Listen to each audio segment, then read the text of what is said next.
5 November Wednesday Guru Nanak Jayanti, তাই তোমাদের একটা গুরু নানকের realistic portrait 12 cents Doms oil pastel colour দিয়ে করে দেখাবো। তোমরা অবশ্য অনেকেই ফলো করেছো, ফার্স্ট চ্যাপ্টারে আমি স্কেচটা দেখিয়েছিলাম, এতে সামান্য দেখাবো স্পিডে, তোমরা না হয় এন্ড অফ দ্য স্ক্রিনে দিয়ে দেবো, স্কেচটা ফলো করে নেবে, ঠিক আছে?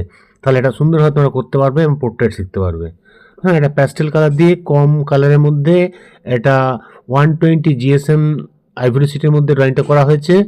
আর তার আগে তোমাদের বলে রাখি, তোমরা যারা চ্যানেলের নতুন স্টুডেন্ট আছো চ্যানেলটা অবশ্যই লাইক করবে, আর ভালো লাগলে কমেন্ট করবে, আর যাদের সাবস্ক্রাইব করা নেই অবশ্যই সাবস্ক্রাইব করে দেবে, ঠিক আছে? তাহলে নতুন নতুন ড্রয়িং তোমরা শিখতে পারবে। এটা একটা স্কেচটা স্পিডে দেখাচ্ছি, ওটাতে মধ্যে পুরো কমপ্লিট দেখানো আছে, আগের চ্যাপ্টারে তোমরা দেখে নেবে। এটা মেনলি ড্রয়িংটাই দেখাচ্ছি, তাছাড়া ভিডিওটা আমার খুব বড় হয়ে যাবে।